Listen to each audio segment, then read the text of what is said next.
عليكم ورحمة الله وبركاته.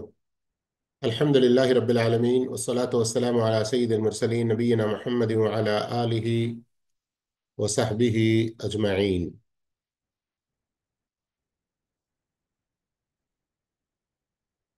الحمد لله. ఈరోజు మనం కితాబు తౌహీద్ దీని యొక్క వ్యాఖ్యానం అరబీలో అల్ కౌలు సదీద్ మరియు ఈ రెండిటి అనువాదం ఏకత్వపు బాటకు సత్యమైన మాట అనే పుస్తకం. ఈ పుస్తకంలోని 8వ పాఠం చదవబోతున్నాము. ఈరోజు మనం చదవబోతున్నటువంటి ఈ 8వ పాఠం తౌహీద్కు సంబంధించి మన రోజువారీ జీవితంలో చాలా చాలా ముఖ్యమైన ఒక అంశం. గ్రామాల్లో ఉన్నవారు కానివ్వండి, పల్లెల్లో పట్టణాల్లో ఉన్నవారు కానివ్వండి, లేదా వారు చదువరులై జాబ్ చేసేవారైనప్పటికీ, లేదా ఎక్కువ డిగ్రీలు సంపాదించకుండా చిన్నపాటి జ్ఞానంతో చిన్న పనులు చేసుకునేవారైనా స్వయం మానవులకు అవసరం. మానవులు వారి రోజువారీ జీవితంలో ఏ జంతువులను వెంట ఉంచుకుంటారో, మేకలు కానివ్వండి, ఆవులు కానివ్వండి, ఇంకా వేరే ఇలాంటివి, వాటికి సంబంధించి కూడా చాలా ముఖ్యమైన అంశం. రండి, అల్లా యొక్క పేరుతో స్టార్ట్ చేస్తున్నాము. శ్రద్ధగా ఈ పాఠాన్ని అర్థం చేసుకునే ప్రయత్నం చేయి. 8వ అధ్యాయం బాబు మాజా ఫి రుకా వత్తమాయిం. రుకియా సర్వసామాన్యంగా మన తెలుగులో మంత్రాలు అని అంటారు. కానీ ఇక్కడ గుర్తుంచుకోవాలి, మన మంత్రాలు అన్నప్పుడు అవిశ్వాసులు కొన్ని మంత్రాలు ఏవైతే చేస్తారో వాటి గురించి ఆలోచన పోకూడదు. ధర్మపరమైన మంత్రాల గురించి మనం చెప్తున్నాము అని ఇక్కడ మనసు ఉండాలి. అలాగే తాయత్తులు. ఇమాం మహమ్మద్ అబ్దుల్ వహాబ్ రహిమహుల్లా ఈ అధ్యాయంలో ఈ హదీతులు ప్రస్తావించారో వాటిని చదివేకి ముందు ఒక్కసారి గత పాఠాన్ని సంక్షిప్తంగా గుర్తు చేసుకోవడం కాదు, అధ్యాయాన్ని, దాని పేరును ఒక్కసారి మీరు గుర్తుకు తెచ్చుకోండి. ఎందుకంటే ఒకవేళ నిజంగా మీకు ఇంతకుముందు మనం చదివినటువంటి అధ్యాయం 7వ అధ్యాయం గుర్తు ఉండేది ఉంటే అందులో స్పష్టంగా షిర్క్ అని చెప్పడం జరిగింది, పదం వచ్చింది. కానీ ఈ అధ్యాయంలో ఇక్కడ మీరు చూస్తున్నట్లు షిర్క్ అని రాలేదు.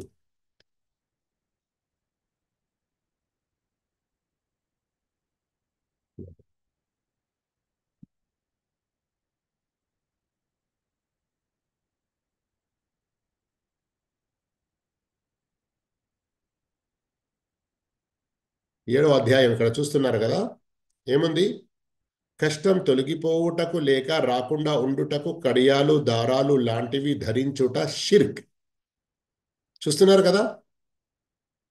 కానీ ఇప్పుడు మనం ఈ అధ్యాయం నంబర్ 8 చదవబోతున్నాం. ఇందులో రుక్యాలు అంటే మంత్రాలు, తాయత్తులు షిర్క్ అని ఇలా చెప్పలేదు, వాటి ఆదేశాలు అని చెప్పారు. ఎందుకంటే ఈ అంశం వాస్తవానికి 7వ అధ్యాయంలో ఏ అంశమైతే మనం చెప్పుకున్నామో దాన్ని సంపూర్ణం చేస్తుంది. కానీ వాటిలో ఆ కడియాలు అలాంటివి ధరించుట స్పష్టమైన షిర్క్. కానీ రుకియాలో కొన్ని ధర్మపరమైనవి, మరికొన్ని షిర్క్కు సంబంధించినవి. వివరాలు తర్వాత వస్తాయి. ఇక తాయత్తుల విషయానికి వస్తే ఇందులో కొన్ని షిర్క్ అవుతాయి, మరికొన్ని యోగ్యం లేనప్పటికీ నాజాయిజ్ లేదా హరాం ఈ విధంగా అనవచ్చు, తప్పు అని అనవచ్చు, కానీ షిర్క్ అని అనరాదు. ఏంటి ఆ వివరాలు, ఎలాంటివి? అవే ఇప్పుడు మనం చదవబోతున్నాము. కానీ ముందు అధ్యాయాన్ని నేను కొంచెం వివరించాను. ఇంతకుముందు చదివిన 7వ అధ్యాయానికి ఇది సంపూర్ణం చేస్తున్నటువంటి అధ్యాయం. అయితే రండి, మొదటి హదీస్. عن أبي بشير الأنصاري رضي الله عنه أنه كان مع رسول الله صلى الله عليه وسلم في بعض أسفاره فأرسل رسولا ألا يبقين في رقبة بعير قلادة من وتر أو قلادة إلا قطعت. అబూ బషీర్ అన్సారీ రదియల్లాహు అన్హు ఉల్లేఖించారు, ఆయన ఓ ప్రయాణంలో ప్రవక్త సల్లల్లాహు అలైహి వసల్లం వెంట ఉండగా ప్రవక్త సల్లల్లాహు అలైహి వసల్లం ఒక చాటింపు చేసే వ్యక్తిని ఈ వార్త ఇచ్చి పంపారు. ఏంటి వార్త? తమ ఒంటె మెడలో ఎవరూ కూడా తీగతో తయారైన పట్ట ఉంచకూడదు. తీగతో తయారైనది కానివ్వండి, ఇంకా వేరే ఉంచకూడదు. ఒకవేళ ఉంటే తెంపేసేయాలి, దాన్ని విరగొట్టి తీసేయాలి. ఈ హదీస్ సహీ బుఖారిలో ఉంది 2843, సహీ ముస్లింలో ఉంది 2155. ఇక్కడ గమనించండి మీరు, అరబీలో వతర్ అన్న పదం వచ్చింది. అరబీలో వతర్ అన్న పదం వచ్చింది. అయితే సర్వసామాన్యంగా అరబ్బులో వారు ధనస్సు అంటాము కదా, బాణం పెట్టి అందులో వదులుతారు.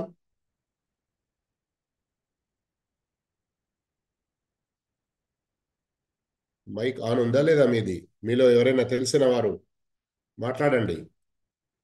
ధనస్సు మరియు బాణం తెలుసు కదా? తెలుసు షేక్.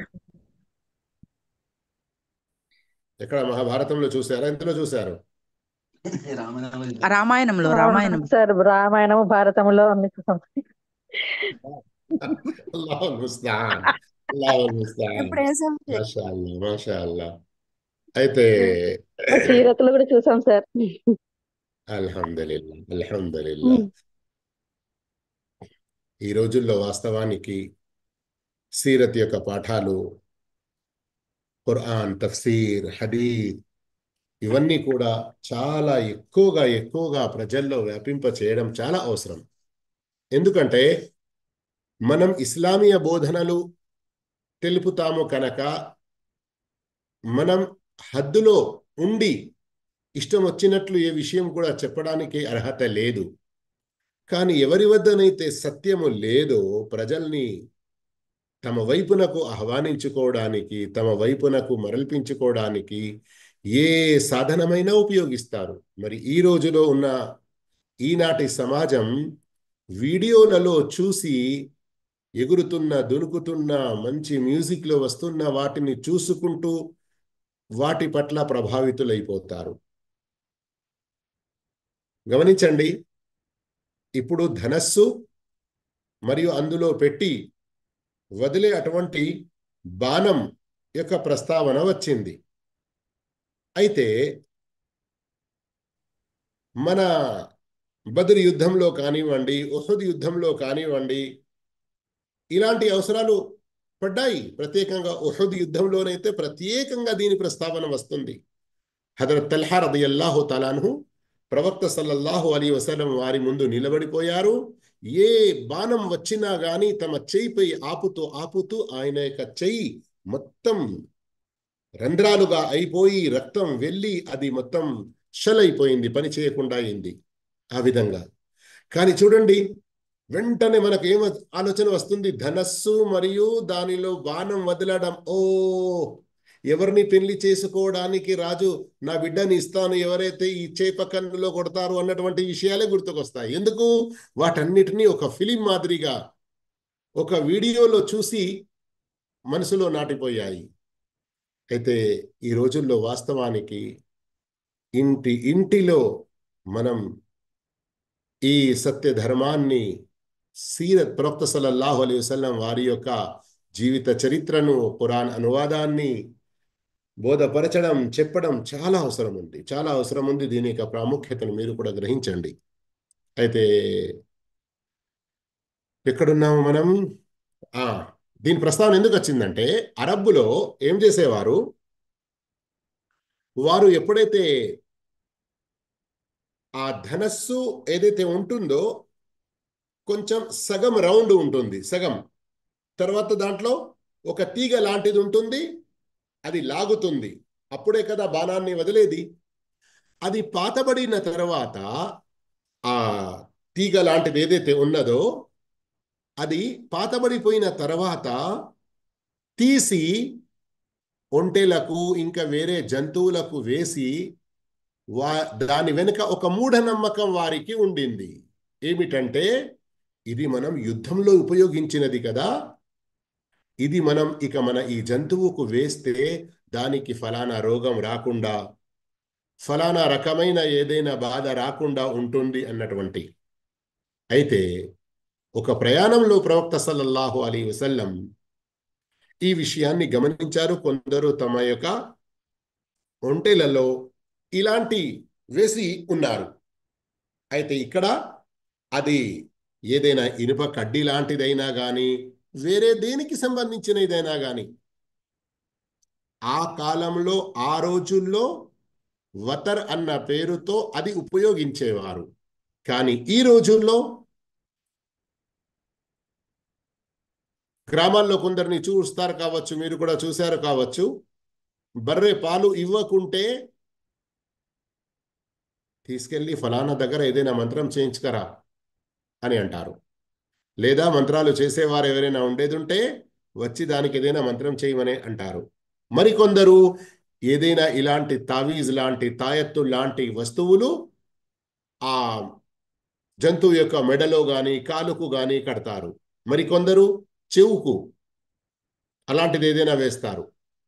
అయితే ఇక్కడ గుర్తుంచుకోండి, మనుషులు స్వయం తమ కొరకు అయినా కానీ తమ జంతువుల కొరకైనా కానీ ఏదైనా లాభం కలగాలని లేదా కలిగిన నష్టం దూరం కావాలని దానికి ఇలాంటి మూఢనమ్మకాలతో ఏదైనా వస్తువులు తగిలివేయడం, వ్రేలాడదీయడం, ఇదంతా కూడా షిర్క్ సాధనాల్లోకి వస్తుంది, షిర్క్ వైపునకు లాక్కెళ్తుంది. అందుకొరకు వీటి నుండి దూరం ఉండాలి. కానీ ఇక్కడ గుర్తుంచుకోండి, ఇది కాకుండా కొన్ని సందర్భాల్లో కొందరు కొన్ని రకాల పట్టాలు వేస్తారు. ఇప్పుడు సర్వసామాన్యంగా గ్రామాల్లో చూసిన ఒక విషయం నేను అది చెప్తున్నాను. ఒకరో ఇద్దరో ముగ్గురో పూర్తి ఒక గ్రామం లేదా 2-3 గ్రామాల జంతువులు మేపే వాళ్ళు ఉంటారు. ఆ జంతువులకు అలవాటైపోతుంది, పొద్దున లేస్తేనే దాని తాడు వదిలేస్తే స్వతహాగా వెళ్ళి ఒక చోట జమ అవుతాయి. అక్కడి నుండి ఆ గ్రామంలో అక్కడ జమ అయిన జంతువులన్నిటినీ ఇక తీసుకొని వెళ్ళి పొద్దంతా మేపుతూ ఉంటారు. సాయంకాలం ఊరిలో ప్రవేశించిన వెంటనే ప్రతి జంతువు తమ ఇంట్లోకి వచ్చేస్తుంది. ఏ జంతువు ఏ ఇంటి వారిదో ఆ ఇంట్లోకి వచ్చేస్తుంది. అయితే ఇది నా జంతువు అన్నట్లుగా గుర్తుండడానికి కొందరు ఒక రకమైన పట్టా వేస్తారు. అయితే ఇక్కడ ఉద్దేశం మారింది కదా. లేదా సర్వసామాన్యంగా మన ఈదుల్ అద్హా సమయంలో కానివ్వండి, లేదా హిందువుల కొన్ని పండుగలు ఉంటాయి, అందులో మేకలు ఇలాంటివి కొన్ని జంతువులు వారు జిబా చేస్తారు కదా. ఆ సమయంలో ఎక్కువ సంఖ్యలో జంతువులు అమ్ముడుపోతాయి. ఎక్కువ జంతువులను అమ్ముతూ ఉంటారు, కొంటూ ఉంటారు. ఆ సమయంలో ఏమంటారు దాన్ని, జంతువుల సంత, జంతువుల బజారు అని అంటారు కదా. అక్కడికి చాలా మంది అమ్మడానికి వస్తారు. వారు తమ జంతువులకు అంటూ ఒక ప్రత్యేక గుర్తు వేస్తారు, లేదా చెవులకు ఒక రకమైన బిల్ల లాంటిది పెడతారు. చిన్నగా దానికి అవస్థ అవుతుంది కావచ్చు, కానీ అది ఒక ప్రెస్ చేసే మాదిరిగా. ఇక్కడ కూడా ఉద్దేశం ఏమున్నది, ఏదో రోగం లేదా ఏదో నష్టం రాకుండా, వచ్చిన నష్టం పోవాలని అలాంటి ఉద్దేశం లేదు. కేవలం అది గుర్తింపు కొరకు. ఇలాంటివి వేయడంలో పాపం లేదు. ఈ రెండిట్లో ఉన్న వ్యత్యాసాన్ని గమనించాలి, లేదా అంటే చాలా ప్రమాదంలో పడిపోతారు. ఎవరైతే కేవలం నా జంతువు అన్నట్లుగా తెలియడానికి, లేదా ఇప్పుడైతే చేయడం లేదు కానీ మన ప్రవక్త కాలంలో, సహాబాల కాలంలో, సలఫె సాలిహిన్ కాలంలో ఆ రోజుల్లో జంతువుల మీదనే ప్రయాణం చేసేవారు కదా. కొన్ని జంతువులను ప్రత్యేకంగా హరంలో దిబాహ్ చేయడానికి తీసుకెళ్లేవారు. ఒంటెలు కానివ్వండి, ఆ ఆ, లేదా ఎద్దులు, ఆవులు ఇలాంటివి. అయితే సూర్య మాయిదా స్టార్టింగ్ లో చూడండి, అక్కడ ప్రస్తావన వస్తుంది, ఏ జంతువులనైతే హరంలో దిబాహ్ చెయ్యడానికి తీసుకువెళ్తున్నారో దానికి కూడా ప్రత్యేకంగా ఒక గుర్తు పెట్టేవారు, దానికి ఒక పట్టా వేసేవారు. అక్కడ ఉద్దేశం ఏమిటి? చూసే వారికి తెలిసిపోతుంది, ఈ జంతువు సామాన్య జంతువు కాదు, హరంకు వెళ్తుంది, కాబా వద్ద హరంలో మక్కాలో దిబాహ్ చేయడానికి దీన్ని తీసుకువెళ్తున్నారు అని. దారి మధ్యలో ఆ రోజుల్లో దారి మధ్యలో ఎవరైనా దొంగలించారన్న జంతువులు, ఇలాంటి పట్టా ఉన్న హరంకు తీసుకువెళ్తున్న జంతువులు ఏదుంటే వాటిని దొంగలించడానికి కూడా భయపడిపోయేవారు. ఇంతవరకు నేను చెప్పిన మాటలన్నిట్లో రెండే రెండు మాటలు ఉన్నాయి. అర్థమైంది కదా? సర్వసామాన్యంగా జంతువులకు తీగలు అని, పట్టాలు అని, ఇంకా వేరే ఏవైనా వేస్తారో అందులో రెండు రకాలు ఉంటాయి. ఒకటి, వాటికి ఏదైనా నష్టం రాకుండా, ఏదైనా రోగం రాకుండా, లేదా వచ్చినా పోవాలన్నటువంటి మూఢనమ్మకాలతో ఇది జాయజ్ లేదు, ఇది యోగ్యం కాదు, ఇది షిర్కులో వస్తుంది, ఇవి ఇలా వేయకూడదు. రెండవది, కొన్ని రకాల పట్టాలు లేదా చెవులకు కొన్ని రకాల స్టిక్కర్ లాంటివి, ఇవి కేవలం ఒక గుర్తింపు కొరకు ఉంటాయి, వాటి వెనక ఏ మూఢనమ్మకాలు ఉండవు, ఇలాంటివి జాయజ్, యోగ్యం. రెండవ హదీస్ ఈనాటి ఈ అధ్యాయంలో, وعن ابن مسعود رضي الله عنه قال سمعت رسول الله صلى الله عليه وسلم يقول إن الرقى والتمائم والتولة الشرك. ఇబ్ను మస్ఊద్ రదియల్లాహు తఆలా ఉల్లేఖించారు, నేను ప్రవక్త సల్లల్లాహు అలైహి వసల్లం చెప్పగా విన్నాను, మంత్రాలు, తాయత్తులు, తివల అంటే భార్యాభర్తల మధ్య ప్రేమ పెరుగుటకు చేతబడి చేయుట, చేతబడి యొక్క రకం ఉన్నది, అది దాన్ని అంటారు. అయితే ప్రవక్త సల్లల్లాహు అలైహి వసల్లం మంత్రాలు, తాయత్తులు, తివల ఈ మూడు షిర్క్ అని చెప్పారు. అబూ దావూద్ 3883. హదీస్ ఎవరు ఉల్లేఖించారండి ఇక్కడ? ఇబ్ను మస్ఊద్, అంటే అబ్దుల్లా బిన్ మస్ఊద్ రదియల్లాహు తఆలా. మనం ఈ హదీస్ అబూ దావూద్లో ఏదైతే చూసామో, ఇంకా దీనికి సంబంధించిన కొన్ని వివరాలు కనబడుతున్నాయి. సంక్షిప్తంగా అది తెలుసుకుంటే మనకు చాలా లాభం ఉంటుంది. ఏంటి అది? ఒకసారి అబ్దుల్లా బిన్ మస్ఊద్ రదియల్లాహు తఆలా ఇంట్లో వచ్చేసరికి ఆయన తన భార్య జైనబ్ రదియల్లాహు తఆలా అన్హా వద్ద ఒక తావీజు, ఒక తాయత్తు చూస్తారు. చూసి, ఇదేంటి, అబ్దుల్లా బిన్ మస్ఊద్ ఇంట్లో ఇలాంటి వస్తువుల అవసరాలు ఏమాత్రం లేవు, నువ్వు ఎందుకు ఇది ఉపయోగించావు? నా కన్లో ఒక బాధ ఉండింది, చాలా నాకు ఇందులో దురద మరియు అవస్థ ఉండింది. అయితే ఫలానా ఒక ఆమె వద్దకు నేను వెళ్తే ఆమె నాకు ఈ తాయత్తు ఇచ్చింది. అబ్దుల్లా బిన్ మసూద్ రదియల్లాహు అన్హు చెప్పారు, ఇది తీసేయి. అసలు విషయం ఏమిటంటే, శైతాన్ మిమ్మల్ని షిర్కులో పడవేయడానికి ఇలాంటి పనులు చేస్తాడు. లేదండి, అది వేసుకుంటే నాకు చాలా బాగుంటుంది, అది తీసేస్తే నాకు చాలా దురద పెడుతుంది, అవస్థగా ఉంటుంది. అబ్దుల్లా బిన్ మసూద్ చాలా స్పష్టంగా చెప్పారు, అసలు విషయం ఏమిటంటే, నీవు దానిని తీసినప్పుడు శైతాన్ తన వేలు నీ కంట్లో గుచ్చి నీకు బాధ కలుగజేస్తాడు. నీకు తెలియదా? ప్రవక్త సల్లల్లాహు అలైహి వసల్లం తెలిపారు, ఇన్న రుకా వత్తమాయిమ వత్తివలత షిర్కున్. ఈ మంత్రాలు, తాయత్తులు మరియు తివల షిర్కు సంబంధించినవి అని. ఆ తర్వాత ఔదు బి కలిమాతిల్లాహి తామ్మ వేరే కొన్ని దువాలు కూడా నేర్పుతారు. అయితే ఇక్కడ విషయం అర్థమవుతుంది కదా. ఈ హదీసులో 3 విషయాల ప్రస్తావన వచ్చింది. ఈ హదీసులో 3 విషయాల ప్రస్తావన వచ్చింది. అయితే ఇప్పుడే నేను దీనికి సంబంధించిన వివరణ ఇవ్వడం లేదు, ఎందుకంటే తర్వాత దీని వివరణ వస్తుంది. అక్కడ దీన్ని గురించి మనం విపులంగా తెలుసుకుందాము. రండి వేరే కొన్ని హదీసులు చదువుదాము. అబ్దుల్లా బిన్ ఉకైమ్ రదియల్లాహు తాలా అన్హు ప్రవక్తతో ఉల్లేఖించిన హదీసులో ఉంది, మన్ తఅల్లక షైఅన్ ఉకిల ఇలైహి, ఎవరు ఏదైనా వస్తువు వేసుకుంటే అతన్ని దాని వైపునకే అప్పగించబడుతుంది. తిర్మిది 2072. ఇక ఇక్కడ కూడా హదీస్ స్పష్టంగా ఉంది, ఎవరైనా ఏదైనా వస్తువు వేసుకుంటే అంటే ఇలాంటి మూఢనమ్మకాలతో. ఇప్పుడు స్త్రీలు మెడలో నగలు వేసుకుంటారు, ఎవరైనా పురుషుడు వెండి యొక్క ఉంగరం చేతిలో వేల్లో వేసుకుంటాడు. ఈ వేల్లో వేసుకుంటాడు అంటే గుర్తుకొచ్చింది, మొన్న ఒకరు అడిగారు, పురుషులు చూపుడు వేలిలో ఉంగరం వేసుకోవడం తప్ప అన్నట్లుగా. అయితే అది తప్పు కాదు, అలాంటి హదీస్ స్పష్టంగా లేదు. అయితే ఇది వేరు విషయం. కానీ ఇక్కడ హదీసులో చెప్పబడిన విషయం ఏంటి? ఏదైనా రోగం రాకుండా, అవస్థ కలగకుండా, బాధ కలగకుండా, లేదా ఏదైనా ఆపద వచ్చి ఉంటే దూరం కావడానికి కొన్ని రకాల తాయెత్తులు ఏదైతే ప్రజలు వేసుకుంటారో దాని విషయం ఇక్కడ చెప్పడం జరుగుతుంది.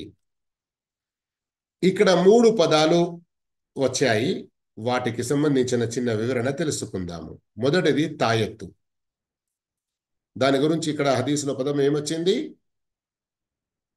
తమాయిం. తమాయిం అంటే తమీమా యొక్క బహువచనం. దాన్ని మనం సర్వసామాన్యంగా తెలుగులో తాయెత్తు అని అనువాదం చేస్తాము. దిష్టి తగలకుండా తమ సంతానానికి ధరింపజేయబడే వస్తువులు. ఈ రోజుల్లో కూడా ఎక్కువ శాతం పిల్లలకు వేస్తారు, లేదా పెద్దవారు కూడా ఇలాంటి ఉద్దేశాలతో వేసుకుంటారు. ఈ తాయెత్తులు ఇది ఖురాన్ నుండి ఉంటే కొందరు పూర్వ ధర్మవేత్తలు యోగ్యమని చెప్పారు. శ్రద్ధగా వినండి, తొందరపాటు పడకండి. ఖురాన్ నుండి ఉంటే అంటే ఏంటి భావం? అందులో ఏదైనా ఖురాన్ ఆయతు రాసి ఉంటే, అది యోగ్యమని గమనించండి. కొందరు పూర్వ ధర్మవేత్తలు, అర్థమవుతుంది కదా, మరికొందరు యోగ్యం కాదని, నివారించబడింది అని చెప్పారు. అయితే ఈ నివారించిన వారిలో ఇబ్నే మస్ఊద్ రదియల్లాహు తఆలా అన్హు ఉన్నారు. అర్థమైంది కదా. రండి దీనికి సంబంధించిన చిన్న వివరణ మనం తెలుసుకుందాము. ఇప్పుడు ఇక్కడ 2 మాటలు వచ్చేసాయి కదా మనకు. ఒకవేళ తాయెత్తు ఖురాన్ నుండి ఉంటే యోగ్యమని కొందరు అంటున్నారు, మరియు అది ఖురాన్ నుండి ఉన్నప్పటికీ యోగ్యం కాదు అని మరికొందరు అంటున్నారు. వీరిలో ఎవరున్నారు? అబ్దుల్లా బిన్ మసూద్ ఉన్నారు. ఎవరైతే ఖురాన్ నుండి ఉంటే యోగ్యమని అన్నారో వారి దగ్గర ఏంటి దలీల్? వారు ఏమన్నారంటే, ఖురాన్లో అల్లా చెప్పాడు, వనునజ్జిలు మినల్ ఖుర్ఆని మా హువ షిఫా. ఖురాన్లో మేము అవతరించినటువంటి ఆయతులలో షిఫా కూడా ఉంది, స్వస్థత కూడా ఉంది. అంటే వీటి ద్వారా మనం అనారోగ్యంగా ఉన్నప్పుడు ఆరోగ్యం కావడానికి, ఏదైనా బాధలో ఉన్నప్పుడు అవి తొలగిపోవడానికి ఈ ఆయతులు అల్లాహు తాలా మన కొరకు ఒక ఔషధంగా, ఒక స్వస్థతగా పంపాడు. అయితే వాటిని ఒకవేళ ఎవరైనా ఇలా వేసుకుంటే అందులో అభ్యంతరం ఏముంటుంది అన్నటువంటి ఆలోచన వారిది. కానీ ఇక్కడ ఒక చాలా ముఖ్యమైన విషయం మర్చిపోకూడదు. అదేమిటి? ఎవరైతే ఖురాన్ నుండి తాయెత్తు యోగ్యమని చెప్పారో వారు 3 కండిషన్లు పెట్టారు. ఈ రోజుల్లో కొందరు మొలిసావులు ఏదైతే తాయెత్తులు రాస్తారో, లేదండి మేము ఖురాన్ నుండే ఇస్తున్నాము అని అంటారో, వారు ఈ 3 షరతులు పాటిస్తున్నారా? ఏంటి 3 షరతులు? మొదటి షరత్, ఖురాన్ యొక్క 114 సూరాలలోని ఏదైనా ఒక ఆయత్, ఏదైనా ఒక సూరా, ఏదైనా ఒక ఆయత్లోని భాగం అలాంటిదై ఉండాలి. మరియు అది కేవలం అరబీ భాషలో రాసి ఉండాలి. అరబీ భాషలో. మూడవ షరత్, ఇవి వేసుకొని వీటి ద్వారానే కాదు, అసలైన షఫా ప్రసాదించేవాడు అల్లాహ్ మాత్రమే అని బలమైన నమ్మకం ఉండాలి. ఇది అల్లాహ్ వచనాలు, అల్లాహ్ యొక్క వచనాలు, కలిమాతుల్లాహ్. కనుక అల్లాహ్ ఇందులో మన కొరకు షిఫా పెట్టు అన్నటువంటి నమ్మకం. అయితే ఇది ఒక సబబు మాత్రమే. అసలు స్వస్థత, షఫా, ఆరోగ్యం ఇచ్చేవాడు అల్లాహ్ మాత్రమే అన్నటువంటి నమ్మకం కలిగి ఉండాలి. 3 షరతులు గుర్తున్నాయా? మరోసారి చెప్తున్నాను. ఖురాన్ నుండే ఉండాలి, అరబీలో రాసి ఉండాలి, మరియు అల్లాహే షఫా ఇచ్చేవాడు అన్నటువంటి నమ్మకం ఉండాలి. ఈ 3 షరతులు. కానీ ఈ రోజుల్లో అనేక మంది ఎవరైతే ఖురాన్ నుండి తాయెత్తు జాయిజ్ అంటారో ఈ 3 షరతులు పాటించడం లేదు. ఎన్నో తావీజులు తీసి చూడండి మీరు, అందులో నంబర్లు ఉంటాయి. దురదృష్టవశాత్తు మన దేశాల్లో కొన్ని ఖురాన్ ఉర్దూ అనువాదాలు వచ్చాయి. వాటి స్టార్టింగ్లో లేదా అంటే సూర ఫాతిహా ప్రారంభమయ్యేకి ముందు కొన్ని పేజీలు, లేదా సూర నాస్ తర్వాత కొన్ని పేజీలు ఉంటాయి. వాటిలో సూరతోంకే ఖవాస్, సూరతుల ప్రత్యేకతలు, సూర ఫాతిహా యొక్క ప్రత్యేకత ఇది, సూర బకరా యొక్క ప్రత్యేకత ఇది, సూర ఆల్ ఇమ్రాన్ యొక్క ప్రత్యేకత ఇది, ఈ విధంగా రాసి ఉంటాయి. అందులో మరికొన్ని ఎలా ఉన్నాయి, ఈ సూరా యొక్క నంబర్లు ఇవి, మీకు ఏమైనా అనారోగ్యం, మీకు ఇలాంటి ఏదైనా బాధ, మీకు ఇలాంటి ఏదైనా ఇబ్బంది, మీకు ఇలాంటి ఏదైనా ఆపద ఉంటే ఈ నంబర్లు రాసి మీరు వేసుకుంటే మీకు స్వస్థత కలుగుతుంది అన్నటువంటి విషయాలు రాసి ఉంచారు. గమనించండి. ఏ పూర్వ ధర్మవేత్తలు ఖురాన్ నుండి యోగ్యమని అన్నారో వారు 3 కండిషన్లు ఏవైతే పెట్టారో ఆ కండిషన్లకు వ్యతిరేకంగా తమ సంపాదన కొరకు మార్గంగా చేసుకుని ఉన్నారు ఈనాటి కాలంలోని ఈ కొందరు మౌలవీలు. అర్థమవుతుందా? ఇక ఆ పూర్వ పండితుల్లో, ధర్మవేత్తల్లో ఎంతో మంది, అనేక మంది ధర్మవేత్తలు, వారిలో ఒకరు అబ్దుల్లా బిన్ మసూద్. వీరి అభిప్రాయం ఏమిటంటే ఖురాన్ నుండి అయినా కానీ తాయెత్తు యోగ్యం లేదు. అయ్యో ఏంటి మరి ఖురాన్ ఆయతను వీళ్ళు తిరస్కరిస్తున్నారా? ఎందుకంటే మొదటి వారు ఏం చెప్పారు, వనునజ్జిలు మినల్ ఖురాని మా హువ షిఫా అని చెప్పి ఆయత్ దలీల్ ఇచ్చారు కదా. లేదు, ఖురాన్ను వీళ్ళు రద్దు చేయడం లేదు. నౌజుబిల్లా, అస్తగ్ఫిరుల్లా. సహాబాలు ఖురాన్ను ఎలా రద్దు చేస్తారు? వీళ్ళేమంటారంటే అల్లా ఏదైతే చెబుతున్నాడో మేము ఖురాన్లో షిఫా అవతరింపజేశాము అని, ఆ షిఫా ఎలా లభిస్తుంది? చదవడం ద్వారా, ఇలా తగిలి వేసుకోవడం ద్వారా కాదు. దానికి ఇంకా ఎన్నో దలీళ్లు ఉన్నాయి. ఉదాహరణకు సహీ బుఖారీలో ఉంది కదా, అబూ సయీద్ ఖుదరీ రదియల్లాహు తఆలా అన్హు తేలు లేదా ఇంకా ఏదో విషపురుగు కాటు వేసిన వ్యక్తికి సూర ఫాతిహా చదివి ఊదారు. ప్రవక్త సల్లల్లాహు అలైహి వసల్లం సంతోషపడి, ఇది రుకియ్యా, దీని ద్వారా దమ్ చేయాలి, ఇది ఒక మంత్రం చేసేటువంటి సూరా అని నీకు ఎలా తెలిసింది అని చాలా సంతోషపడ్డారు ప్రవక్త వారు కూడా. అయితే అల్లా ఏదైతే చెప్పాడో ఖురాన్ షిఫా అని. అది షిఫా ఎలా దొరుకుతుంది? అది షిఫా దొరుకుతుంది ఖురాన్ను చదవడం ద్వారా. ఇక్కడ వరకు విషయం అర్థమైపోయింది కదా? అంటే ఏం తెలిసింది? వాస్తవం ఏమిటంటే ఖురాన్ నుండి కూడా ఈ తాయెత్తులు రాసి వేసుకోవడం, లేదా ఎవరి వద్ద ఎవరైనా మొల్సాబ్ వద్దకు వెళ్ళి అక్కడి నుండి రాయించుకొని తీసుకొచ్చి వేసుకోవడం, ఇదంతా యోగ్యం కాదు. యోగ్యం కాదు అన్న మాటయే చాలా బలమైనది, నిజమైనది. మరియు దీనికి మరొక చాలా మంచి మాట సమాహతు షేఖ్ ఇబ్ను ఉథైమీన్ రహిమహుల్లా చెప్పారు, గమనించండి. ఆయన ఏమంటారు? ఈ ఖురాన్ వాస్తవానికి ఒకవేళ ఖురాన్ ఆయతు వేసుకున్నప్పటికీ, ఖురాన్లోని ఏదైనా ఆయత రాసి తగిలించుకున్న వ్యక్తి, అతడు అది వేసుకొని టాయిలెట్కి వెళ్తాడు, దాన్ని అవమానపరిచినట్లవుతుంది కదా. అది వేసుకొని ఉంటారు, వారి శరీరంలోనే ఉంటుంది. వారు ఇంకా ఏదైనా వేరే చెడు పాపం దుష్కార్యం జరిగే చోట ఉంటారు. అంతేకాదు వారు స్వయంగా పరోక్ష నింద, గీబత్, ఇంకా వేరే అలాంటి పనులు చేస్తూ ఉంటారు.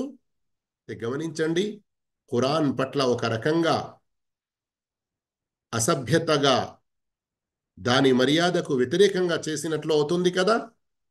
అంతేకాదు ఇంతకంటే మరీ ఘోరమైన మరొక చెడు ప్రబలిపోతుంది అని షేఖ్ ఉథైమీన్ రహమతుల్లాహి అలైహి చెప్తున్నారు. అదేంటి?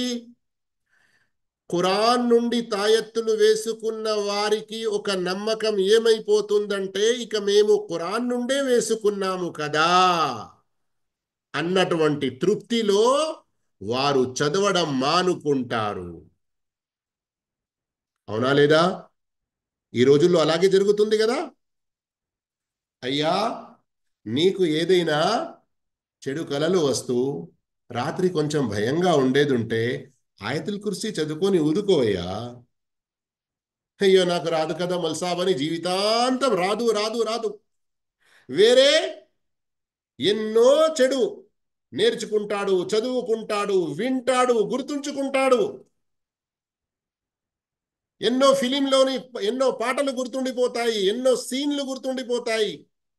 కానీ ఒక్క సూర ఫాతిహా, ఆయతుల్ కుర్సీ, ముఅవ్విదతైన్, ఖుల్ అఊదు బిల్ ఫలక్, ఖుల్ అఊదు బిన్ నాస్ లాంటి సూరాలు చదివి వాటి ద్వారా లాభం పొందాలి, నష్టాల నుండి దూరం ఉండాలి. ఎలా? వాటిని చదువుతూ ఉండాలి. ఉదయం 3 సార్లు, సాయంత్రం 3 సార్లు, పడుకునే ముందు 3 సార్లు, ఇలాంటివి ఉన్నాయి కదా సూరాలు, దువాలు. వాటి పట్ల అవి చదవాలి అన్నటువంటి శ్రద్ధ వారికి ఉంటుందా? ఈ విధంగా ఖురాన్ యొక్క తాయత్తు యోగ్యం అని చెప్పి వదిలేస్తే దానివల్ల ఇంకా ఇలాంటి నష్టాలు జరిగేటువంటి ప్రమాదాలు ఉన్నాయి, మనం చూస్తున్నాము కూడా. అందుకొరకే ఖురాన్ నుండి అయినప్పటికీ తాయతు వేసుకోకపోవడమే అతి ఉత్తమ విషయం. ఖురాన్ నుండి కూడా ఉంటే అది ఉపయోగించరాదు. ఎక్కడున్నాం మనం ఇప్పుడు? ఇది తాయత్తు విషయం మీరు విన్నారు, చదివారు. ఇక రండి మంత్రాలు. ఈ రుకా, రుకియ, ఇది ఏకవచనం. రుకా దాని యొక్క ప్లూరల్, బహువచనం.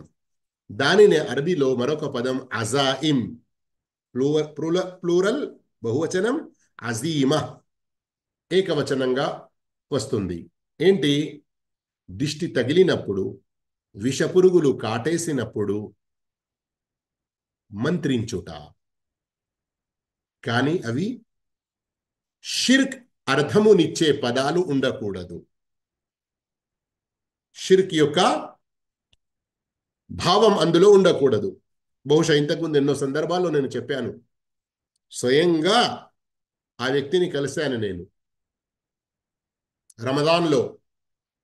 అతడు సైరి కొరకు లేపడానికి ఓ పల్లెటూరులో వచ్చాడు. నేను కలిసినప్పుడు అతన్ని అడిగాను, ఏంటి ఈ వేషం మీది? పచ్చ రంగులో పెద్ద జుబ్బ లాంటిది వేసుకొని, పచ్చ రంగులో ఆ పగడి అని అమామా అని చుట్టేసుకొని, మరి ఇది కష్కోల్, ఒక పెద్ద గిన్నె లాంటిది, దేనికి సంబంధించింది ఉంటుంది, బొక్కది కాదు, అది వేరేదేదో సముద్రాల చివరిలో ఉంటుంది కదా, అలా అక్కడ అక్కడ దొరుకుతుంది సముద్రం యొక్క తీరంలో. అయితే ఏంటి ఈ విధంగా ఎందుకున్నారు అంటే, ఎక్కడెక్కడ ఉరుసులు జరుగుతూ ఉంటాయో అక్కడికి వెళ్ళి మేము దమ్ చేస్తూ ఉంటాము. ఆహా, దమ్ చేస్తారా? ఏం చదువుతారు? ప్రజలు చాలా మంది మా దగ్గరికి వస్తారు, మేము దువా ఇస్తాము, వారికి ఆరోగ్యం లభిస్తుంది, ఈ విధంగా మాకు చాలా మంచి సంపాదన అయిపోతుంది.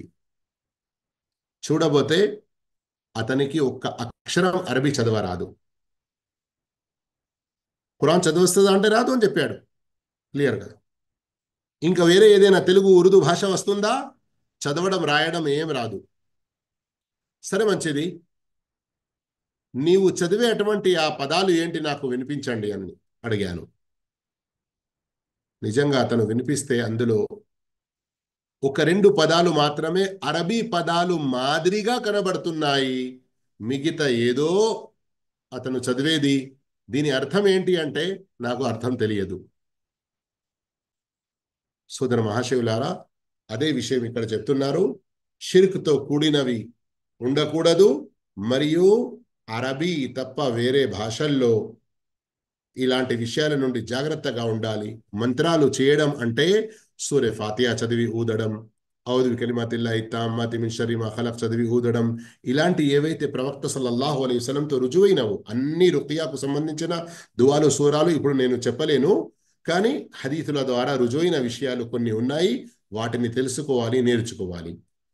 ఇక తివల, తివల అంటే భార్య భర్తల మధ్య ప్రేమానురాగాలు పెరుగుటకు చేయబడే ఇంద్రజాలం. ఇది కూడా ఒక రకమైనది. మరియు ఈ సందర్భంలో షేఖ్ ఇబ్న్ ఉథైమీన్ రహమతుల్లాహి అలైహి యూద క్రైస్తవుల నుండి అరబ్బులో వచ్చిన ఒక చెడు అలవాటు గురించి కూడా చాలా మంచిగా వివరించారు.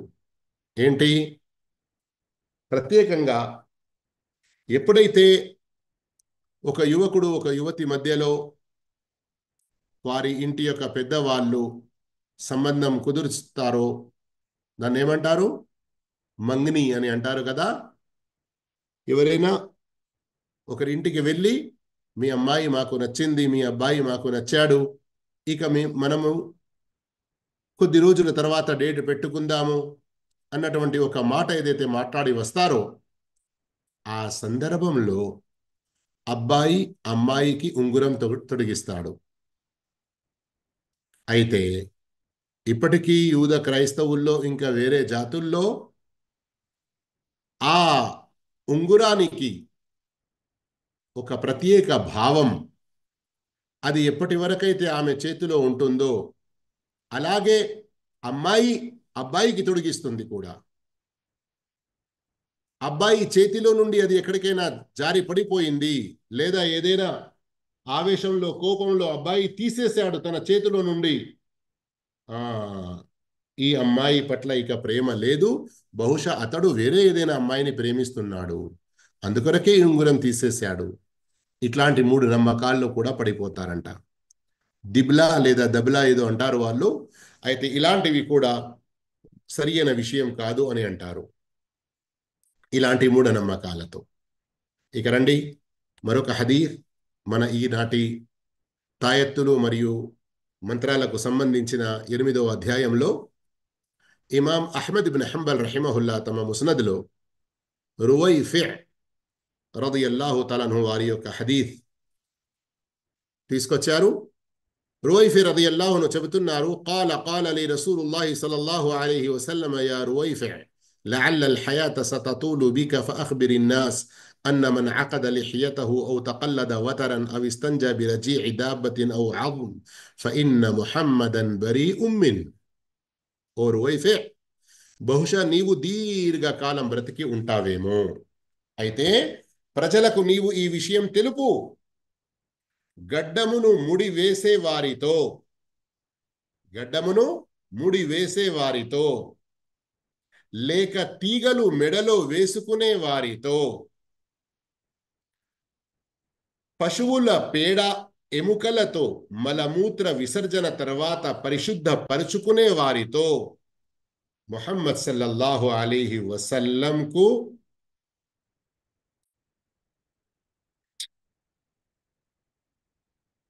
ముహమ్మద్ సల్లల్లాహు అలీహి వసల్లంకు ఎలాంటి సంబంధం లేదు. ఎలాంటి సంబంధం లేదు. చూస్తున్నారా, 3 విషయాల ప్రస్తావన ఇందులో వచ్చింది. కానీ హెచ్చరిక ఎంత భయంకరంగా ఉందో గమనించండి. ఈ 3 పనుల్లో ఏ ఒక్కటి గాని చేసిన వానితో ప్రవక్త సంబంధం లేదు అంటే ఎంత భయంకరమైన హెచ్చరిక. అల్లాహు అక్బర్. అందులో మొదటిది ఏమిటి? గడ్డమును ముడివేయుట. సర్వసామాన్యంగా మన ప్రాంతాల్లో సిక్కులు వేస్తారు కదా ఇలా. లేక తీగలు మెడలో వేసుకొనుట. ఇక దీనికి సంబంధించింది ఇంతకుముందే మనం తెలుసుకున్నాము. తీగలు అనే కాదు, వతరన్ అంటే దేన్ని అంటారో, ఆ కాలంలో దేన్ని ఉపయోగించేవారో అది మనం తెలుసుకున్నాము. ఇక ఈ రోజుల్లో మెడలో వేసుకుంటారు కొందరు నడుముకు వేసుకుంటారు, మరికొందరు ఇమామే రామిన్ అని ఏమంటారు దాన్ని, మోచేతికి, ఇంకా పిల్లలకు వారి మణికట్ల వద్ద లేదా కాళ్ళల్లో నల్ల పూసలు లాంటివి. వీటన్నిటి వెనుక మూఢనమ్మకాలు ఉన్నాయి కదా. దిష్టి తగలకూడదు, ఏ అపాయం జరగకూడదు, ఏ యాక్సిడెంట్ జరగకూడదు, ఈ విధంగా. ఆ రోజుల్లో వాహనాలు అంటే వారికి జంతువులే ఉండినవి. కానీ ఈ రోజుల్లో మోటార్ సైకిల్ కానివ్వండి, సైకిల్ కానివ్వండి, ఆటో కానివ్వండి, కార్ కానివ్వండి, జీప్ కానివ్వండి, బస్సు కానివ్వండి, ట్రైన్ కానివ్వండి, ఇంకా లారీ, ఏదైనా కానీ మనిషి వాటిని మొదటిసారిగా ఉపయోగించేకి ముందు ఏ దారాలు కడతాడో, ఏ నల్ల పూసలు కానీ, ఇంకా మిరపకాయలు కానీ, బూడిది గుమ్మల కాయను కావని, కొబ్బరికాయ కొట్టడం కానివ్వండి, ఇలాంటివన్నీ ఏ మూఢనమ్మకాలతో చేయడం జరుగుతుంది. హిందువులైతే హిందువులు చేస్తారు కావచ్చు, కానీ వారిని చూసి మన ముస్లింలు చేస్తున్నారు. అది కదా బాధాకరమైన విషయం. ఇదంతా కూడా తౌహీద్కు విరుద్ధమని మన ముస్లింలు అర్థం చేసుకోవడం లేదు కదా. వారికి నచ్చజెప్పాలి ఇవన్నీ విషయాలు. ఇక 3వ విషయం, పశువుల యొక్క పేడ లేదా పశువుల యొక్క ఎముకతో మలమూత్ర విసర్జన తర్వాత శుద్ధిపరచడం. ఈ 3 విషయాలు చాలా పాపకరమైనవి. దీనికి సంబంధించి చాలా భయంకరమైన హెచ్చరిక ఇవ్వడం జరిగింది. కానీ అసలు టాపిక్ మర్చిపోకండి. ఏంటి? తాయెత్తులు వేసుకోవడం. తీగలు మెడలో వేసుకునే వారితోనే వచ్చింది కదా, ఈ తాయెత్తుల్లోనే వస్తుంది. దీని యొక్క నష్టం ఏంటి? మరోసారి మీరు పైన ఈ హదీసులు చదివారో దానికి సంబంధించి ప్రవక్త సల్లల్లాహు అలైహి వసల్లం ప్రయాణంలో ఉండి కూడా ఇలాంటి తాయెత్తులను తీసివేయాలి, మనుషులైనా జంతువులైనా అని హెచ్చరిక ఇచ్చారు. 2వ హదీస్ ద్వారా తెలిసింది షిర్క్ అని. 3వ హదీస్ ద్వారా తెలిసింది అల్లాతో సంబంధం ఉండదు అతనికి. ఎందుకు? అతన్ని దాని వైపునకే అప్పగించడం జరుగుతుంది. అల్లా యొక్క రక్షణలో ఉండడు అతను. ఇక 4వ హదీసులో తెలిసింది ప్రవక్త ముహమ్మద్ సల్లల్లాహు అలైహి వసల్లం వారితో అతనికి సంబంధం ఉండదు అని. ఎంత ఘోరమైన విషయం గమనించండి. ఇప్పటికీ కూడా ఇక మన తాయెత్తులు వేసుకొని ఏ పాపం లేదు, మొలిసాబే ఇచ్చాడు కదా అని అనుకోవడం ఎంత బుద్ధి తక్కువతనం, ఎంత మన ధర్మానికి వ్యతిరేకమైన పని చేస్తున్నామో ఒకసారి ఆలోచించండి. ఇందులో 5వది అథర్. అథర్ అంటే ఒక సహాబీ లేదా ఒక తాబీ చెప్పినటువంటి మాట. సయీద్ ఇబ్న్ జుబైర్ చాలా గొప్ప ఇమాం తాబిఈ. ఆయన అంటున్నారు, మన్ ఖతఅ తమీమతం మిన్ ఇన్సానిన్ కాన కఅద్లి రఖబా. ఇమాం వకీ చాలా గొప్ప ఇమాం. ఆయన తన యొక్క పుస్తకంలో రాశారు, తీసుకొచ్చారు ఈ సయీద్ ఇబ్న్ జుబైర్ యొక్క మాట. ఏమంటున్నారు ఆయన? ఒక వ్యక్తి ధరించిన తాయెత్తును తీసే వారికి ఒక బానిసను విడుదల చేసినంత పుణ్యం లభించును. ఒక వ్యక్తి ధరించిన తాయెత్తును, అంటే ఒక వ్యక్తి తాయెత్తు వేసుకున్నాడు, నీవు అతన్ని చూసి అతనికి బోధ చేసి పైన మనం చదివినటువంటి 4 హదీసులు వినిపించి, అయ్యా నీవు తాయెత్తు వేసుకుంటే ప్రవక్త వారించిన ఒక పని చేసేవాడివి అవుతున్నావు, అయ్యా నీవు తాయెత్తు వేసుకుంటే షిర్కు పాల్పడుతున్నావు, నీవు తాయెత్తు వేసుకుంటే అల్లా యొక్క సహాయం నీ నుండి లేచిపోతుంది, నీవు తాయెత్తు వేసుకుంటే ప్రవక్తతో నీకు సంబంధం ఉండదు, ఈ 4 హదీసులు చదివాము కదా, అది అతనికి వినిపించి అతని నుండి ఆ తాయెత్తు తీసివేయాలి. ఇలా తీసివేస్తే ఏంటి నీకు పుణ్యం లభించేది? నీవు ఒక బానిసను విడుదల చేసినంత పుణ్యం లభిస్తుంది. ఇక్కడ షేఖ్ ఇబ్న్ ఉథైమీన్ రహిమహుల్లా రాస్తున్నారు, ఈ మాట ప్రవక్త చెప్పినట్టు రుజువు లేదు, ఒక సయీద్ ఇబ్న్ జుబైర్ చెప్పారు, కానీ ఇది ఇంత గొప్ప పుణ్యం లభించగలుగుతుందా అని అంటే అవును. ఎందుకు? ఒక మనిషికి నీవు షిర్క్ నుండి రక్షణ కల్పించావు, ఒక మనిషిని షిర్క్ యొక్క చాలా భయంకరమైన లోతైన గొయ్యి నుండి బయటికి తీసావు కనుక నీవు షిర్క్ లో పడి ఉండే వ్యక్తిని నరకం నుండి ఎలా కాపాడుకున్నావో విడుదల చేసినంత పుణ్యం అంటే నీకు కూడా అల్లా నరకం నుండి ఒక రక్షణ కల్పిస్తాడు. చాలా గొప్ప పుణ్యం ఇది.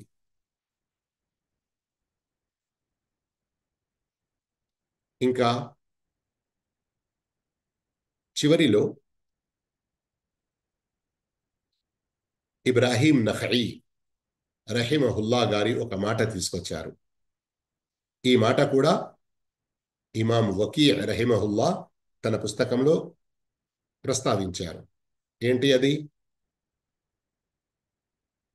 قال إبراهيم النخعي كانوا يكرهون التمائم كلها من القرآن وغير القرآن. వారు అంటే అబ్దుల్లా బిన్ మస్ఊద్ రదియల్లాహు తఆలా యొక్క శిష్యులు అన్ని రకాల తాయెత్తులను అసహ్యించుకునేవారు, నిషిద్ధంగా భావించేవారు. అవి ఖురాన్కు సంబంధించినవైనా లేదా ఖురాన్కు సంబంధం లేనివైనా. అంటే తాయెత్తులు, ఆయతులు, ఖురాన్ యొక్క ఆయతులు రాసిన తాయెత్తులను కూడా వారు నిషిద్ధంగా భావించేవారు, అసహ్యించుకునేవారు. ఒకవేళ ఏదైనా తాయెత్తులు ఖురాన్ నుండి లేవు, వేరే ఏవో మాటలు రాసున్నాయి, గీతలు గీసి ఉన్నాయి, అలాంటి వాటిని కూడా వారు అసహ్యించుకునేవారు, నిషిద్ధంగా భావించేవారు. సోదర మహాశివులారా, మొత్తం ఇందులో 6 ఆధారాలు తీసుకొచ్చారు ఇమాం ముహమ్మద్ బిన్ అబ్దుల్ వహాబ్ రహిమహుల్లా కదా. మొదటి హదీస్ సహీ బుఖారీ ముస్లింలోనిది, రెండవది అబ్దుల్లా బిన్ మసూద్ రదియల్లాహు అన్హు అబూ దావుద్లోనిది, మూడవది అబ్దుల్లా బిన్ హుకైమ్ తిర్మిజీలోనిది, నాలుగవది ముస్నద్ అహ్మద్లోనిది రువైఫా రదియల్లాహు అన్హు. 4 హదీసులు, 2 అథర్, ఒకటి సయ్యిద్ ఇబ్న్ జుబైర్, ఒకటి ఇబ్రాహీం నఖీ. రండి ఈ 6 ఆధారాల్లో ఏ విషయాలు బోధపడుతున్నాయో తెలుసుకుందాము. మొదటి విషయం, మంత్రము రుకియా తాయెత్తు యొక్క వివరణ తెలిసింది కదా. అది ఒకవేళ ఖురాన్ నుండి ఉంటే అల్హమ్దులిల్లా, ఏదైనా షిర్క్ పదాలు ఉంటే యోగ్యం లేదు. ఏంటి? మంత్రం రుకియా. కానీ తాయెత్తు గురించి తెలుసుకున్నాము.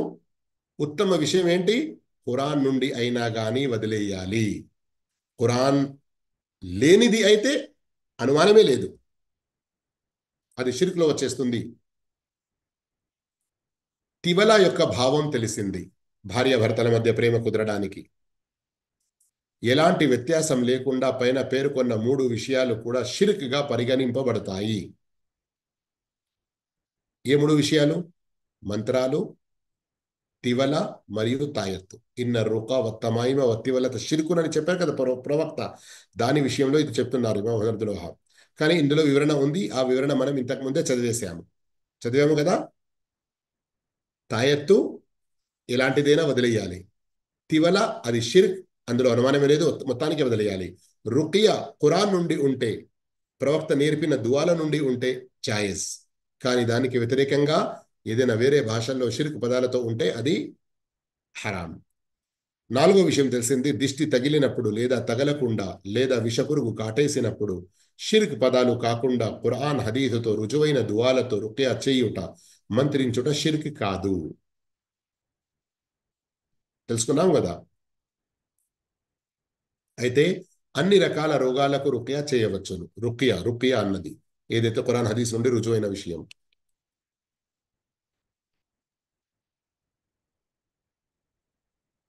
ఐదో విషయం, ఖురాన్ ఆయతులతో వ్రాయబడిన తాయెత్తు విషయంలో పండితుల భేదాభిప్రాయం ఏర్పడినది. వాస్తవం ఏమిటంటే అది కూడా యోగ్యం కాదు. ఎలా అనగా, మంత్రం షిర్క్ అని తెలిపిన తర్వాత యోగ్యమైనదేదో ప్రవక్త సల్లల్లాహు అలైహి వసల్లం స్వయంగా తెలిపారు. కానీ తాయెత్తు విషయంలో అలా తెలుపలేదు. అందుకే ఇందులో అబ్దుల్లా బిన్ మసూద్ రదియల్లాహు తఆలా మాటనే నిజమైనది.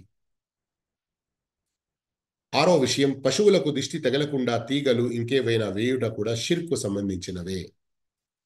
ఏడో విషయం, అలాంటివి వేసిన వారిని కఠినంగా హెచ్చరించబడినది. అవునా లేదా? ఫఇన్న ముహమ్మదన్ బరీ ఉమ్మిన్, ప్రవక్త ముహమ్మద్ సల్లల్లాహు అలైహి వసల్లం అలాంటి వారికి సంబంధం లేకుండా ఉంటారు అని. ఎనిమిదో విషయం, ఒక వ్యక్తి మెడ నుండి తాయెత్తు తీయుట ఎంత పుణ్యమో తెలుసుకున్నాం కదా, చాలా గొప్ప పుణ్యమని. ఇబ్రాహీం నఖఈ మాట పైన తెలిపిన మాటకు విరుద్ధం ఏమీ కాదు. అంటే వేరే కొందరు పూర్వ పండితులు ఖురాన్ నుండి అయితే యోగ్యం అన్నారు అని చెప్పాము కదా. ఈ మాట ఇబ్రాహీం నఖీ చెప్పిన మాట వారి మాటకు విరుద్ధం కాదు. ఎందుకనగా ఈయన ఉద్దేశం అబ్దుల్లా బిన్ మస్ఊద్ యొక్క శిష్యులు అని. అక్కడ ఏమొచ్చింది? కాను యక్రహూన. ఇబ్రాహీం నఖీ ఏమంటున్నారు? వారు అసహించుకునేవారు, నిషిద్ధంగా భావించేవారు. వారు అంటే ఎవరు ఇక్కడ? అబ్దుల్లా బిన్ మసూద్ యొక్క శిష్యులు. ఇక రండి, తాత్పర్యంలో షేఖ్ అబ్దుల్ రహమాన్ సాది రహమహుల్లా ఏమంటున్నారు చదువుదాం. తమాయిం, తమీమా యొక్క బహువచనం. మన భాషలో తాయెత్తు అని అంటాము. వాటి వైపే ప్రజల మనస్సు అంకితమైపోతుంది. దీని వివరణ దీనికంటే ముందు 7వ అధ్యాయంలో తెలిపిన మాదిరిగానే ఉంటుంది. అంటే సాధనాలకు సంబంధించిన మనం చదివాము కదా.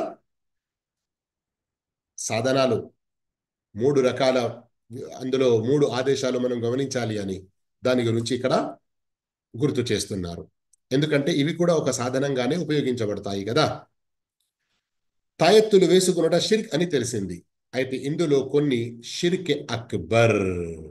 అల్లాహ్, గమనించండి, ఇది చాలా శ్రద్ధగా వినే విషయం, అర్థం చేసుకోండి. తాయెత్తులు వేసుకునేవారు శ్రద్ధగా వినండి. తాయెత్తులు వేసుకునేవారు ఒకప్పుడు పెద్ద షిర్కు పాల్పడతారు, మరొకప్పుడు చిన్న షిర్కు. తాయెత్తులు వేసుకునేవారు కొందరు పెద్ద షిర్క్ చేసేవారు ఉంటే మరికొందరు చిన్న షిర్క్ చేసేవారు ఉంటారు. ఎలా పెద్ద షిర్క్ అవుతుంది? ఉదాహరణకు, శైతాన్తో లేక సృష్టి రాసులతో సహాయం కోరడం జరుగుతుంది. అల్లాహ్ ఆధీనంలో మాత్రమే ఉన్న దాని గురించి ఇతరులతో అడగడం జరుగుతుంది. కనుక పెద్ద షిర్కులో పరిగణించబడుతుంది. ఈ విషయం మరీ వివరంగా తరువాత అధ్యాయాల్లో వస్తుంది. గమనిస్తున్నారా? వాస్తవానికి కొందరు ఆమిల్ అని అంటారు కదా. ఆమిల్ సిఫ్లీ ఇల్మ్ రఖనేవాలా అని మన దగ్గర అంటారు. అంటే అదే దర్గాలకు దగ్గరగా వేరే కొన్ని చోట్ల ఉంటారు. మా వద్ద శైతానులు, జిన్నాతులు ఉంటాయి, మాకు సహాయం చేస్తారు. మీకు ఏ ఇబ్బంది ఉన్నా కానీ, మీది ఏ వస్తువు దొంగలించబడినా కానీ మా దగ్గరికి రండి, మేము తెలుపుతాము. ఇలాంటివన్నీ ఆరోపణలు చేస్తారు. అలాంటి వారు శైతానులతో సహాయం తీసుకుంటారు. అందుకొరకే ఇది పెద్ద షిర్కులో అయిపోతుంది. ఇక తాయెత్తుల్లో మరికొన్ని నిషిద్ధం. ఎందుకనగా అవి షిర్క్ వైపునకు తీసుకువెళ్తాయి. ఉదాహరణకు, అర్థం లేని పేర్లతో, పదాలతో ఉన్న తాయెత్తులు. ఇక ఏ తాయెత్తుల్లో ఖురాన్ ఆయతులు లేదా హదీసులో వచ్చిన దువాలుంటాయో ఇస్లాం ధర్మంలో అనుమతి లేదు గనక వాటిని విడనాడడమే ఉత్తమం. ఈ పద్ధతి నిషిద్ధమున్న వాటి ఉపయోగమునకు దారి తీస్తుంది. అపరిశుద్ధ స్థలాల్లో పోక తప్పదు గనక వాటిని వేసుకున్నవాడు వాటి గౌరవ మర్యాదను పాటించలేడు. ఇవి పాటించిన వానికి సైతం అనుమతి లభించదు. ఎందుకనగా ప్రవక్త సల్లల్లాహు అలైహి వసల్లం అనుమతి ఇవ్వలేదు. మంత్రం విషయంలో ఉన్న వివరాన్ని కూడా తెలుసుకోవాలి. అది ఖురాన్ హదీస్ నుండి ఉంటే మంత్రించే వాని గురించి అభిలషణీయమే. ఎందుకనగా ఇది కూడా ఒక ఉపకారం, పుణ్యం కింద లెక్కించబడుతుంది గనుక యోగ్యం కూడా. కానీ మంత్రం చేయించుకునే వ్యక్తి స్వయంగా అడగక ఉండడమే మంచిది. ఇంతకుముందు చదివాం మనం, బాబు మన్ హక్కక తౌహీద్, తౌహీద్ యొక్క నిర్ధారణ చేసిన వారి గురించి ఆ సందర్భంలో ఈ మాట చదివాము. ఇక్కడ ఏం చెప్తున్నారు గుర్తుందా మీకు?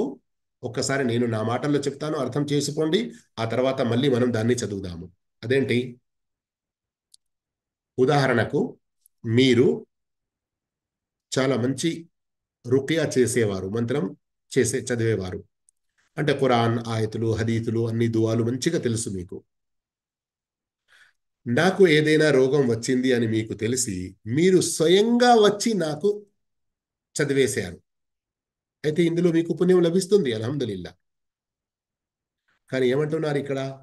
నాకు ఏదైనా రోగం వచ్చినప్పుడు, అయ్యా మీరు నాకు దువా చదవండి, అయ్యా నాకు మీరు మంత్రం చదవండి, అయ్యా మీరు నాకు రుకియా చేయండి అని నేను ఇలా అడగకూడదు. అడిగితే హరాం కాదు, కానీ అడగకుండా ఉండడం మంచిది. అడగకుండానే ఎవరైనా దమ్ చేస్తే, రుకియా చేస్తే నేను వద్దనకూడదు. ఎందుకంటే అతడు ఒక మంచి కార్యమే చేస్తున్నాడు. కేవలం అడగకుండా ఉండడం ఇది చాలా ఉత్తమమైన విషయం అని, ఇది ఇంతకుముందు కూడా మనం చదివి ఉన్నాము. బహుశా మీ అందరికీ గుర్తుకొస్తుంది కావచ్చు.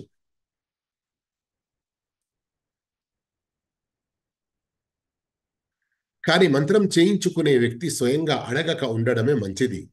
మంత్రించడమైనా లేక ఇంకేదైనా అడగక ఉండడం మానవుని సంపూర్ణ నమ్మకం, బలమైన విశ్వాసం యొక్క నిదర్శన.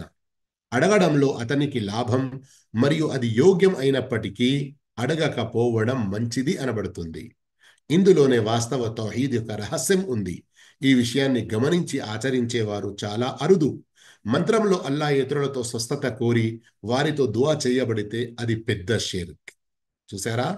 మంత్రంలో అల్లా ఇతరులతో స్వస్థత కోరి వారితో దువా చేయబడితే అది పెద్ద షిర్క్. ఎందుకంటే దుఆ, మొర అల్లా ఇతరులతో చేయరాదు గనక. ఈ వివరాలన్నీ జాగ్రత్తగా తెలుసుకో. అందులో ఉన్న సూక్ష్మ వ్యత్యాసాలను గమనించకుండా అన్నిటి గురించి ఒకే రకమైన తీర్పు చెయ్యకు. జాగ్రత్తగా ఉండు. ఇక్కడి వరకు ఈనాటి 8వ పాఠం అల్హమ్దులిల్లా పూర్తయింది. మీకు విషయాలు అన్నీ అర్థమయ్యాయి అని ఆశిస్తున్నాను. ఏదైనా విషయం అర్థం కాకుంటే మీ వద్ద మైక్ ఆన్ ఉంది అని అనుకుంటున్నాను నేను. అవును, మీరు మైక్ ఆన్ చేసి ఏదైనా ప్రశ్న ఉంటే అడగవచ్చును.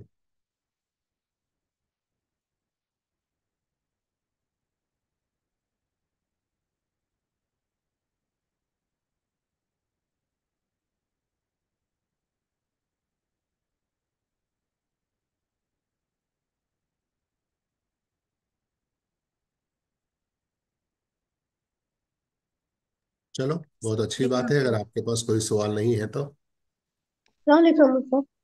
वालेकुम अस्सलाम रहमतुल्लाहि व बरकातुहू। जो आप बोल रहे थे जो कुरान के लिखे हुए तावीज कुछ ऐसा बोल रहे थे, जब वो बात में समझ में नहीं आए। समझ కొందరు ధర్మవేత్తలు చెప్పారు, ఒకవేళ తావీజ్ తాయత్తు ఖురాన్ నుండి రాసి ఉంటే యోగ్యమని. అయితే దాన్ని వివరించి మరింత విపులంగా చెప్పడం జరిగింది. ఒకవేళ ఖురాన్ నుండి అయినప్పటికీ అది యోగ్యం కాదు. ఎందుకంటే ఎందుకంటే దీనికి సంబంధించి ప్రవక్తతో స్పష్టమైన దలీల్ లేదు. మరి ఖురాన్ షఫా అని అంటారు కదా. అవును, అందులో అనుమానమే లేదు. కానీ షిఫా అంటే దాన్ని తగిలేసుకోవడం కాదు, దాన్ని చదవడం. ఇది మరీ మంచిగా అర్థం కావడానికి ఒక ఉదాహరణ ఇస్తాను, గమనించండి మీరందరూ కూడా. అదేంటి? అల్లా ఖురాన్ను ఎలా షిఫా అని చెప్పాడో అదే ఖురాన్లో తేనె కూడా షిఫా అని చెప్పాడు. అవునా కదా? మీ అందరికీ తెలిసిన విషయమే కదా ఇది. ఖురాన్ ఖురాన్లోనే అల్లాహు తఆలా తేనె గురించి చెప్పాడు. ఏమని? అందులో కూడా అల్లాహు తఆలా షిఫా, స్వస్థత, ఆరోగ్యం పెట్టాడు అని. ఎక్కడ ఉంది ఈ ఆయత్? సూరతు నహల్లో ఉంది. చూస్తున్నారా? ఫీహి షిఫాఉన్ లిన్నాస్, ఆయత్ నంబర్ 69. మరి ఖురాన్ షిఫాని ఎక్కడ ఉన్నది? ఇది సూరత్ బనీ ఇస్రాయిల్ ఆయత్ నంబర్ 22 82లో. అయితే ఇప్పుడు తేనె కూడా షిఫా. తేనె ఒక చిన్న బాటల్లో వేసుకొని మెడలో వేసుకొని ఉండండి, మీకు షిఫా అయిపోతుంది. అవునా? మంచిగా ఉంటుంది కదా? ఏమైపోయింది, అందరు ఉపవాసం ఉన్నారా మాట్లాడకుండా, లేకుంటే నోటికి తాళం వేసుకున్నారా? అవును గురూజీ, ఇన్షాల్లా షిఫా కాదండి. అయితే నేనంటున్నాను, షిఫ్ అసల్ తేనె కూడా షిఫా అన్నాడు అల్లాహు తాలా. అది బాటల్లో వేసుకొని మెడకు వేసుకోవాలి, నడుముకు కట్టుకోవాలి. చాలా బాగుంటుంది కదా, తొందరగా నయమవుతారు. అలా లేదు సార్. చేయకూడదు. నై- అందరికీ తెలుసు అది ఏంటి. కడుపులోకి తీసుకుంటేనే శిక్షాలు. ఆ, ఇలా నడుముకు వేసుకుంటే, ఇలా మెడలో వేసుకుంటే, బాటిల్లో పోసి అది షిఫా దొరకదు అని అందరికీ తెలిసిన విషయమే. ఏం చేయాలి? ఎలాగైతే రోగాన్ని బట్టి ఆ వైద్యుడు, తేనె గురించి తెలిసినటువంటి నాటి వైద్యుడు, ఏ రోగానికి ఆ తేనె ఎలా ఉపయోగించాలి అని చెబుతాడో అలాగే ఉపయోగించాలి, అంతే మోతాదులో ఉపయోగించాలి. అలాగే ఖురాన్ షిఫా అని అల్లా చెప్పినప్పుడు ప్రవక్తతో దీనికి సంబంధించిన ఆధారాలు మనకు ఏం కనబడుతున్నాయి? ఏదైనా విషపురుగు కాటు వేసినప్పుడు సూరే ఫాతిహ చదివారు, చదివి ఊదారు. ఆ, అలా మనం చేయాలి. ఇంకా కుల్ ఔదురు బిల్ ఫలక్, కుల్ ఔదురు బిన్ నాస్ గురించి ప్రవక్త సల్లల్లాహు అలైహి వసల్లం చెప్పారు, మా తఅవ్వద ముతఅవ్విదుం బిమిథ్లిహిన్. అల్లా యొక్క శరణు కోరేవాడు దీనికంటే ఉత్తమమైన విషయం మరొకటి వేరే ఏది లేదు. చదవాలి.